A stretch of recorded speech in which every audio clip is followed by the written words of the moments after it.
Oi, professor Saulo, tudo bem? Muito obrigada por ter recebido, né, meu convite para falar com a turma. Eu estou cursando uma matéria com a professora Raissa, que é os aspectos filosóficos e sociológicos da educação. E o nosso fórum temático está bem bacana, né? O tema que a professora pediu para a gente foi como elaborar uma aula e trabalhar esse tema, a questão do racismo em sala de aula, né? Com os alunos, e meus colegas estão participando, dando sugestões de aula, de faixa etária, tá bem bacana. Mas como eu participei daquele seminário, né, antirracismo do senhor, eu achei tão interessante, e eu também acredito que para a gente abordar um assunto, a gente tem que acreditar nele, né? Eu queria pedir que o senhor explicasse para a gente o que é, professor, o racismo. Porque eu vejo muito nas redes sociais, vejo também na comunidade em geral, pessoas diminuindo a questão do racismo. Ah, não, nós somos de um país miscigenado, aqui não é, o Brasil não é racista. Ah, não, vocês estão exagerando. Então, assim, por que minimizam tanto essa situação? E o que é, enfim, o racismo estrutural? Por favor. Certo, Obrigada. Andréia. Eu gostaria de cumprimentar você, agradecer o convite, também cumprimentar a professora Raiza pela disciplina, pela iniciativa e também por aceitar minha participação, e também mandar um alô para todo mundo da turma que vai chegar a assistir esse vídeo. É um prazer para mim poder contribuir de alguma maneira para essas discussões. O que é o racismo? Isso é uma pergunta até difícil de responder porque ele se manifesta de muitas maneiras. Mas o racismo pode ser visto como uma prática de subalternização e desumanização de uma outra pessoa por conta de algum critério maior. No Brasil, a gente experimenta o tipo de discriminação, de subalternização baseada no fenótipo racial, na raça, que não é somente a cor de pele. Por exemplo, o racismo sobre pessoas negras é sobre a cor de pele, sobre o formato dos olhos, do nariz, a grossura dos lábios, a forma do cabelo, e também tem com, por exemplo, populações indígenas, né, com povos indígenas. O racismo se constituiu a partir da época em que a Europa teve a sua expansão colonial sobre o mundo e se colocou como a legítima detentora de poder, né, foi um projeto de poder que passou a ter a Europa como o centro do mundo e todas as demais regiões e todos os demais povos como povos subalternizados. Nesse processo de desumanização, quando a gente olha para uma pessoa negra, para uma pessoa indígena e retira dela essa humanidade, é possível que a gente trate, então, essa pessoa como menos que humano. Então, a gente pode, a sua vida não vale tanto quanto a de ser humano, o seu trabalho não vale tanto quanto o de ser humano, o investimento naqueles sonhos, naquele futuro, naquelas condições de vida não valem tanto quanto a de pessoas consideradas seres humanos. Então, são pessoas que podem ser mortas, encarceradas, assassinadas, escravizadas, e são todos processos que vão se transformando ao longo do tempo, que começaram lá na expansão europeia, lá no século XVI, só que as condições econômicas, tecnológicas, sociais vão se transformando, mas essas relações de poder permanecem. Por exemplo, se antes a gente tinha a escravidão, na época colonial, hoje em dia nós temos o subemprego. Sim. Se antes nós tínhamos o assassinato e a prisão de pessoas que tinham perfil abolicionista, hoje nós temos o encarceramento em massa da juventude negra. Se antes nós tínhamos o abuso sobre as mulheres, por exemplo, na prática do estupro, hoje nós temos mães solteiras com subemprego, né? A maior força de trabalho do Brasil é de empregadas domésticas negras. Sim. Então, quando a gente vai olhar para o racismo de uma forma geral, a forma como a gente define, que é a mais atual, é chamada de racismo estrutural. Por que de racismo estrutural? Porque abarca 3 dimensões do fenômeno do racismo. A primeira é que é o do racismo que acontece como um fenômeno individual, quando uma pessoa tem uma prática, reproduz uma frase, uma piada racista. Normalmente essa foi a primeira visão que se tinha sobre o racismo, como se fosse uma culpabilização individual, a exceção de uma pessoa, se ela tivesse com algum tipo de desvio ou doença. Mas quando a gente vê que essa prática é generalizada, a gente vai além dessa noção individualizada. Depois nós tivemos a ideia do racismo institucional, que é a ideia de que as instituições corroboram o racismo. Então, por exemplo, dentro de um órgão público, a gente não vê pessoas negras. Ou, por exemplo, figuras de destaque na mídia não são pessoas negras. Só que essa visão de cada instituição em particular também não era ainda adequada para a gente entender o fenômeno do racismo, porque existe uma articulação toda sobre a profundidade desse fenômeno. Porque, por exemplo, quando a gente não dá a escolarização correta para uma criança, lá na frente, uma criança negra, lá na frente ela não vai Ela não consegue competir, né?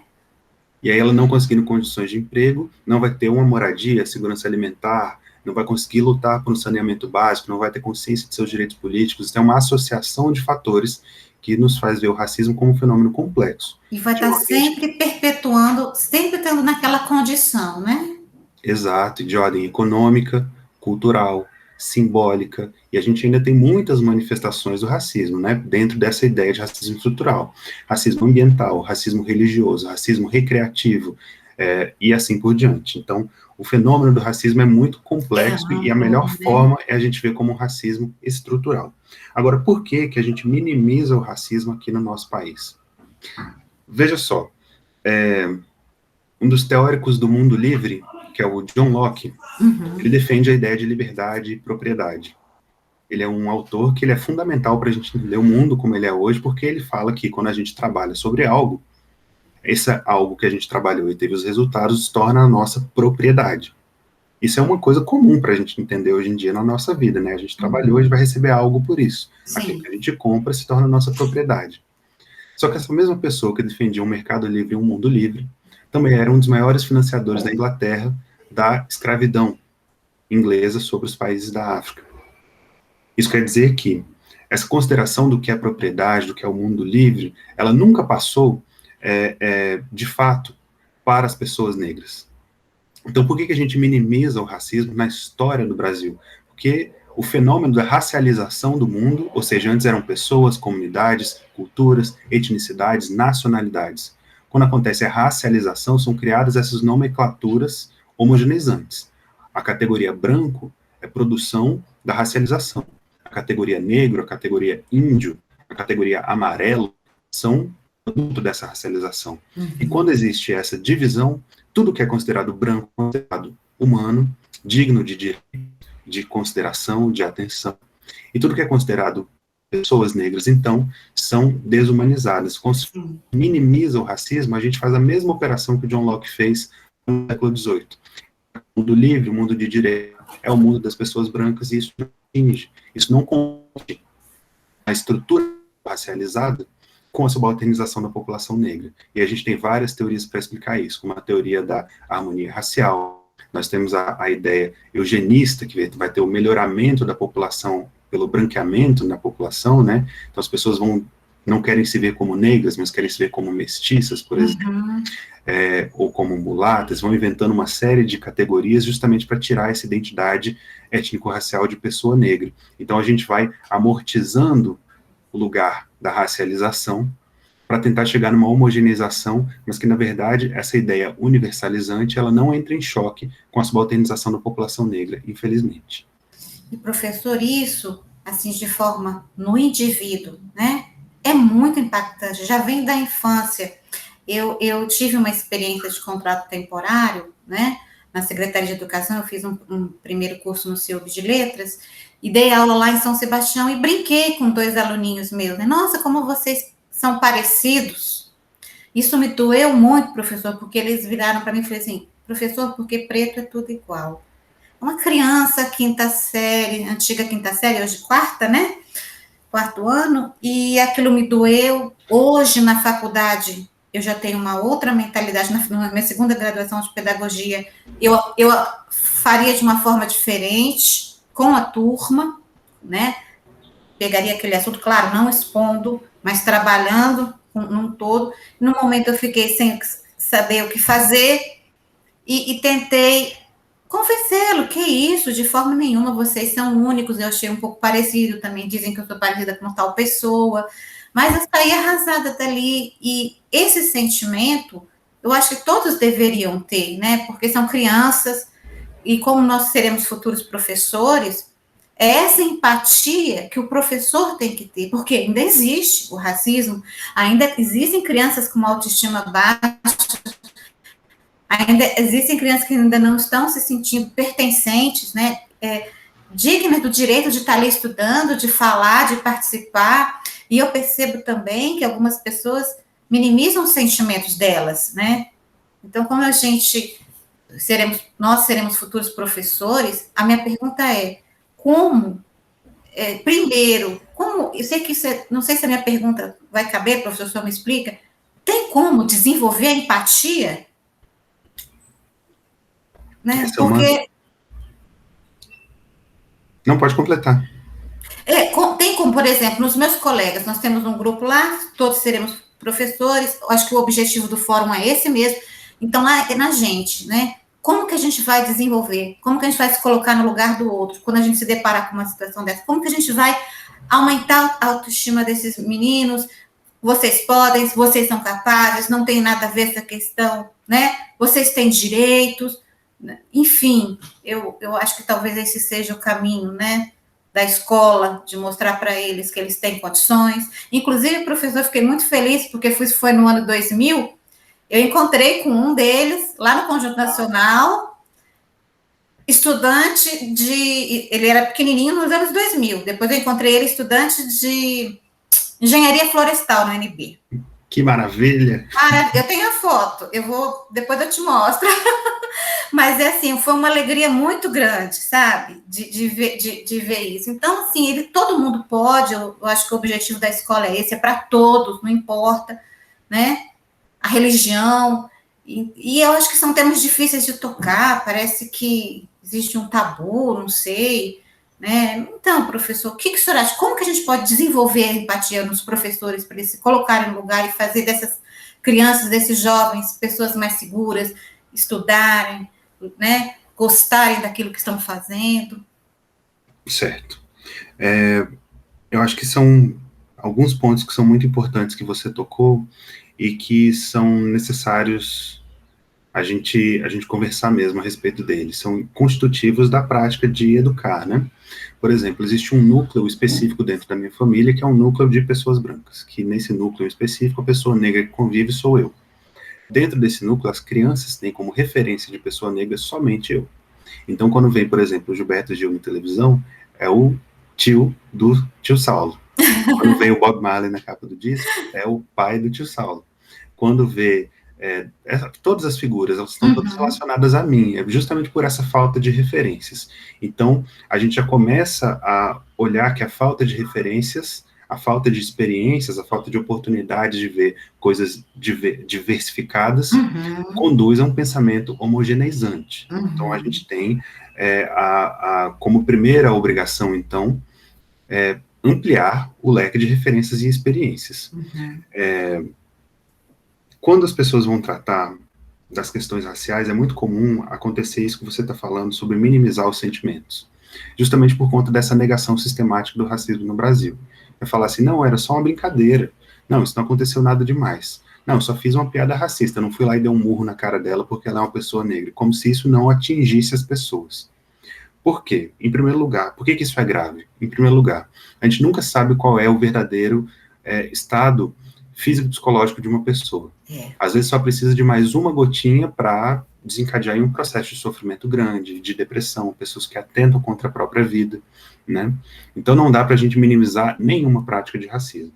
Uma segunda coisa é que essa prática de minimizar sentimentos, ela reforça o não lugar das pessoas terem o direito de sentir.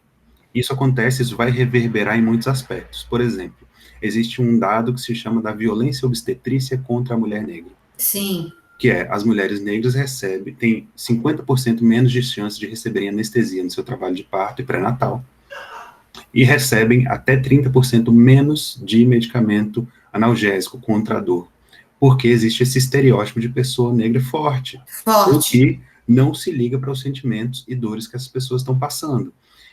Quando a gente está na infância, essas coisas vão sendo constituídas, um pedaço de cada vez. E a gente não pode minimizar nenhum tipo de violência, porque isso vai se avolumando com as violências que estão no mundo e vai colocando, reforçando essa ideia de que isso é uma coisa normal, que isso é uma coisa comum.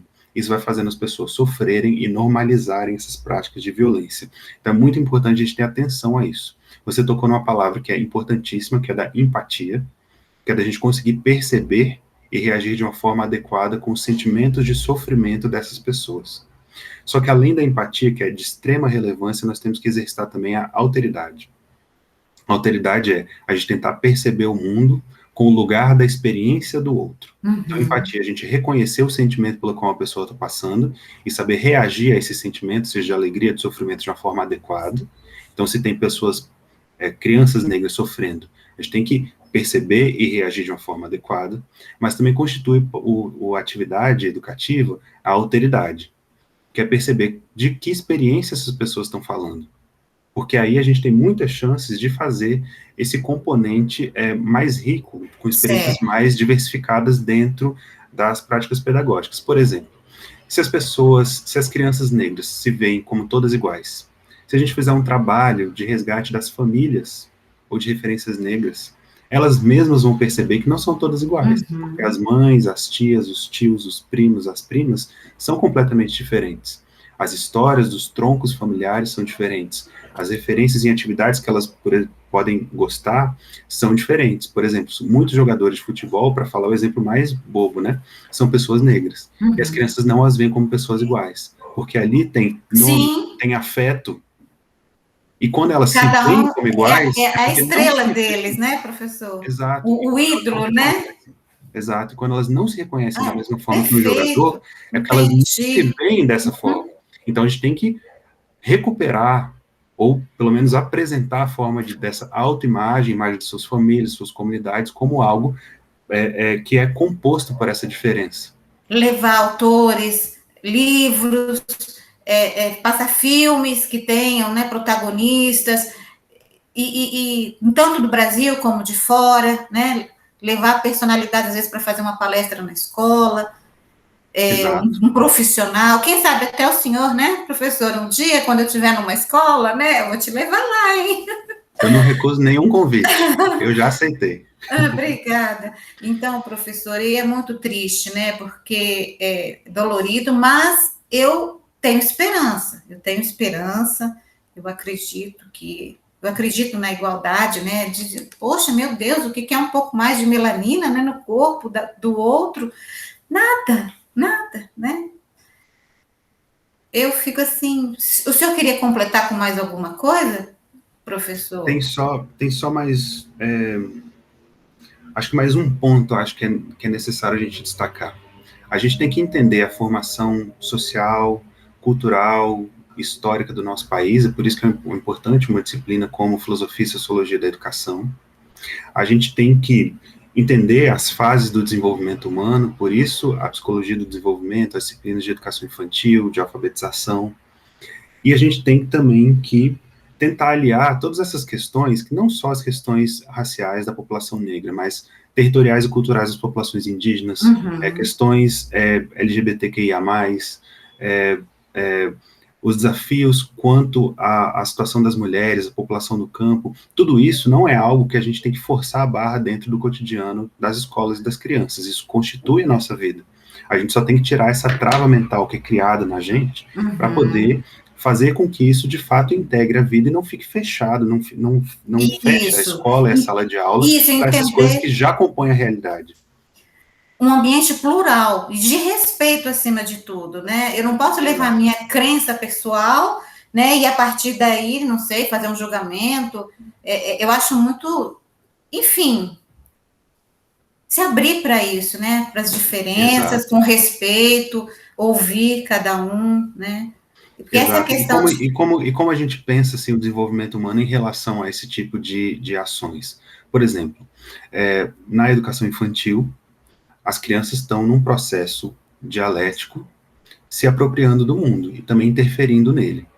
Então, quanto mais referências diversas a gente tiver para apresentar, diversificadas, vai ter uma edificação de realidade e formas de apreensão do mundo mais sofisticadas e menos homogeneizadoras. Tudo que é homogeneizador, ele é um estereótipo, né?